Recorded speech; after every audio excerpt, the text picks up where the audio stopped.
My daughter-in-law did not know that the company she had been spending from for 3 years was never hers to touch. My name is Walter Graves, and this is the story of how I gave everything to my son, watched a stranger dismantle it piece by piece, and then took it all back in a single afternoon. But I am getting ahead of myself. Let me start at the beginning, the way things actually happened, because the ending only makes sense if you understand what came before it. I built Graves Construction with my own hands, not metaphorically, literally. In 1987, I was 31 years old, driving a second-hand truck with a cracked windshield, doing drywall repairs and small renovation jobs for anyone who would hire me. My wife, Patricia, was working double shifts at the hospital as a nurse's aide, so we could make rent on a 2-bedroom apartment in Dayton, Ohio. We did not have a safety net. We did not have family money. What we had was Patricia's discipline and my stubbornness, and somehow that was enough. By the time my son Daniel was born, we had our first real contract, a small office renovation in downtown Dayton. By the time Daniel started school, we had 6 employees and a warehouse. By the time he graduated high school, Graves Construction was a mid-sized commercial contractor with 43 employees, a reputation for finishing on time, and more work than we could handle. I was proud of what we had built, not the money, the thing itself, the work, the people, the mornings I drove to job sites before sunrise and watched something go up where nothing had been before. Patricia died when Daniel was 26. Breast cancer. She fought it for 2 years, and she fought it hard, and when she was gone, I did not know what to do with myself except work. So I worked. And I told myself that everything I was building for Daniel. That was the story I kept telling myself for a long time. Daniel was a decent young man in his 20s. Curious, a little unfocused, but warm. He had his mother's eyes and her habit of laughing at his own jokes before he finished telling them. When he was 28, he brought home a woman named Renee.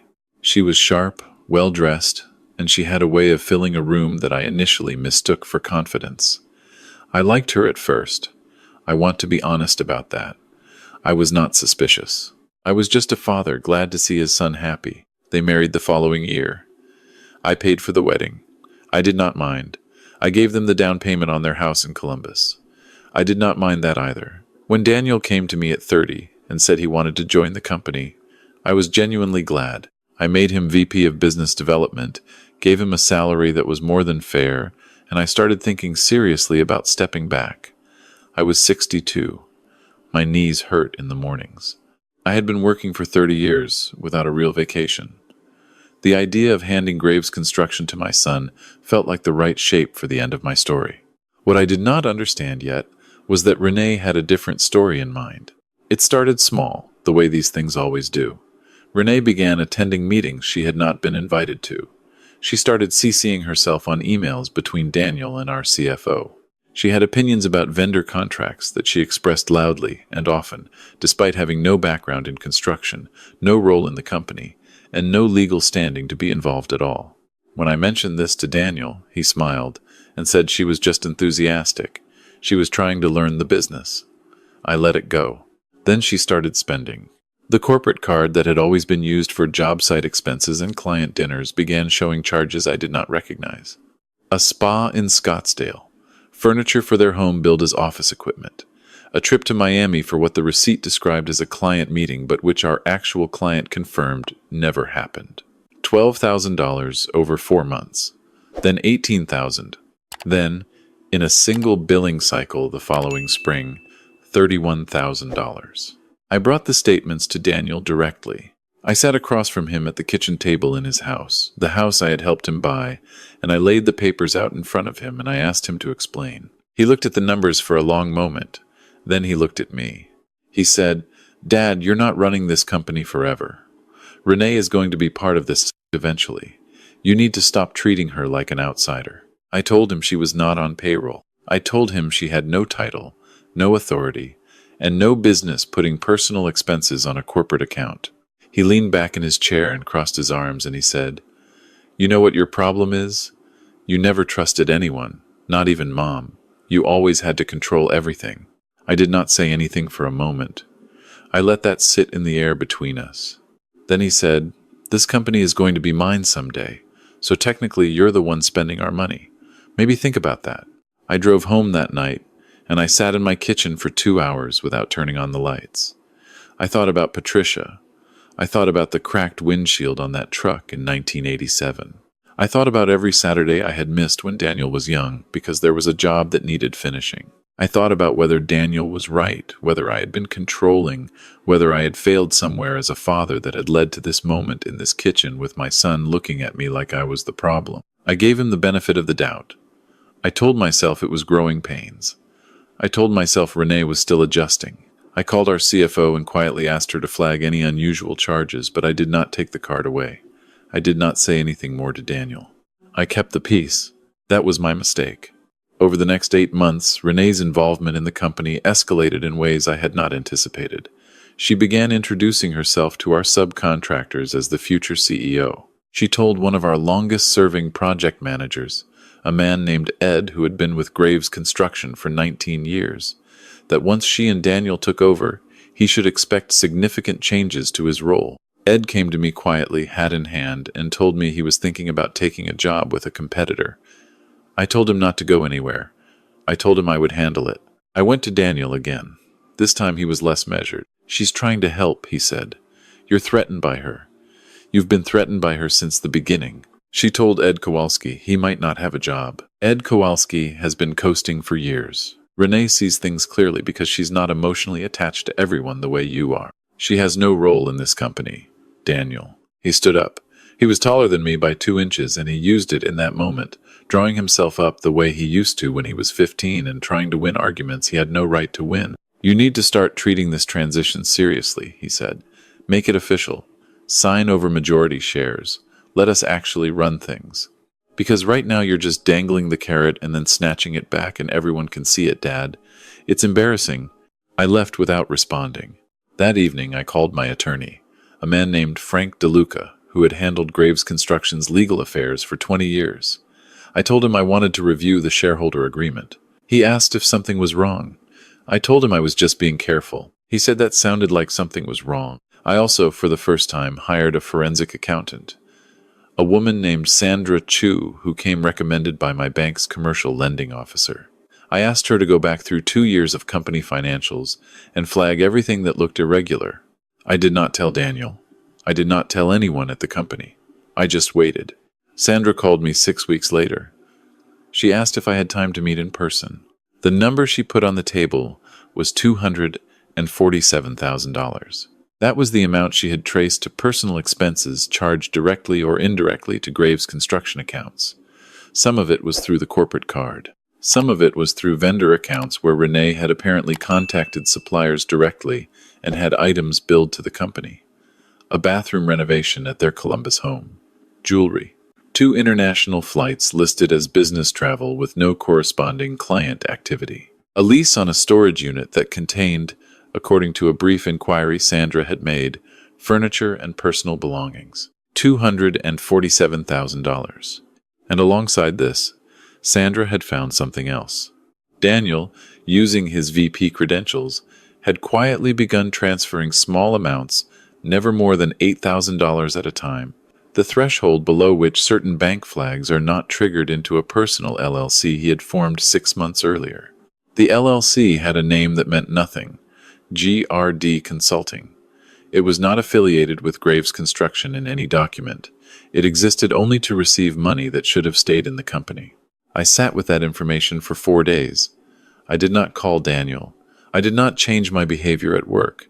I came in at my usual time, had my usual coffee, walked the floor the way I always had. I said good morning to Ed Kowalski and asked about his daughter's soccer team. I reviewed bids. I signed off on a subcontractor agreement. I was completely normal. On the 5th day, I called Frank DeLuca and told him everything Sandra had found. Frank was quiet for a long time. Then he said, "Walter, I need you to understand what your options are and what each of them costs you." I told him I understood. He said, "You can confront Daniel privately and demand repayment and restructure the agreement. That keeps it in the family and keeps it quiet. Or you can pursue this legally, which means involving law enforcement, which means your son potentially faces criminal charges, which means this becomes public, which means Graves Construction is in the news for something other than building things. I asked him which he recommended. He said, "I can't make that call for you. This is your son." I drove to Columbus the following Saturday morning. I arrived at Daniel and Renee's house at 9 o'clock. Renee answered the door in a silk robe and looked at me with an expression that told me she already knew something was coming, though I could not have said how. Daniel came downstairs a few minutes later. We sat in the living room with the furniture I had indirectly paid for, in the house with the bathroom renovation I had unknowingly funded, and I placed Sandra's report on the coffee table and I slid it toward him. He looked at it. He looked at me. He did not touch it. "Before you say anything," he said, "you need to understand that this company was always going to be mine. Everything you built for me. That's what you always said. So what exactly is the problem here?" I told him the problem was that he had taken money that was not his to take without my knowledge or consent. I told him that regardless of what the future held for the company, he did not have the right to treat it as a personal account. I told him I wanted the money repaid, and I wanted Renee removed from any involvement in company operations, formally and immediately. Renee, who had been standing in the doorway, said, "You're jealous. That's all this is. You're an old man who can't let go." I did not look at her. I kept looking at my son. Daniel said, "We're not paying anything back. You're going to retire, you're going to sign over the shares like you always said you would, and you're going to stop pretending you have leverage here, because you don't. I've been running that company for 2 years. The clients know me. The staff knows me. You walk away, nothing changes. You stay and make trouble, everything falls apart. So think carefully about what you want here, Dad." He said "Dad" the way someone says a word they no longer believe in. I picked up Sandra's report. I stood up. I told him I would think carefully. Then I went home and I called Frank DeLuca. What came next took 11 weeks to arrange. Frank was meticulous and I was patient. We contacted the Ohio Bureau of Criminal Investigation quietly, through a referral from Frank's colleague in commercial litigation. Sandra Chu's report, combined with bank records subpoenaed through the civil discovery process Frank had initiated, was thorough enough that the investigators were interested from the first conversation. At the same time, Frank helped me exercise something I had always retained in the shareholder agreement, a clause that allowed the founding shareholder, meaning me, to rescind delegation of corporate authority to any officer in the event of documented financial misconduct. Daniel's VP role had never included actual share transfer. I had always been careful about that. I had meant it as protection for him, so he would have a real role before taking on real ownership. In the end, it protected something else. We also retained an independent HR firm to conduct a formal workplace review, which gave Ed Kowalski and 2 other employees the opportunity to document the interactions they'd had with Renee in a protected setting. What came out of those sessions was more detailed than I had expected. On a Tuesday in March, while Daniel was at a job site meeting he had scheduled himself, a process server arrived at the Graves Construction offices, with documents formally removing him from his VP position, pending a civil proceeding. His access credentials were deactivated at 11:14 in the morning. The corporate card was canceled. The GRD Consulting LLC was named in a civil complaint filed that same day in Franklin County. 2 investigators from the BCI visited Daniel and Renee's home that afternoon. I was not there for any of it. I was at a job site in Dayton, walking the foundation of a new community health clinic we were breaking ground on that week. It was cold and the mud was thick, and one of the younger site managers was explaining the drainage plan, and I listened carefully and asked questions, and when my phone buzzed, I looked at it and saw Frank's name, and I excused myself and walked to the edge of the site. Frank told me the documents had been served. He told me Daniel had called him directly, twice, and that he had declined to speak with him as he was not Daniel's attorney. I thanked Frank. I stood there at the edge of that job site with mud on my boots and cold air off the river, and I felt something I had been afraid I would not feel, which was nothing dramatic, not triumph, not grief, just a kind of settling, like a structure finding its level after the ground has shifted. I did call Daniel that evening. He answered on the second ring. He did not say hello. He said, "How could you do this?" I told him I had not done anything to him. I told him he had done something to me, and to the company, and to people who had worked with me for decades and trusted that things were what they appeared to be. I told him I was sorry it had come to this. I meant that. I was genuinely sorry. He said some things after that which I will not repeat. They were things said in anger and fear, and I understood the fear even if I could not excuse the rest of it. When he was quiet, I told him one more thing. I told him that I had updated my estate plan 6 weeks earlier with Frank's help, and that I had also made a phone call to my nephew, my late brother's son, a young man named Thomas, who had grown up watching me work and had spent 3 summers in high school on my job sites, and had gone on to study civil engineering and was currently managing infrastructure projects for a firm in Cincinnati. I told Daniel I had offered Thomas the opportunity to join Graves Construction as COO with a path to majority ownership. Thomas had accepted. Daniel said, "You're giving my company to someone else." I said, "I built that company. It was never yours until I gave it to you. I have not given it to you." He hung up. The civil proceeding settled 8 months later.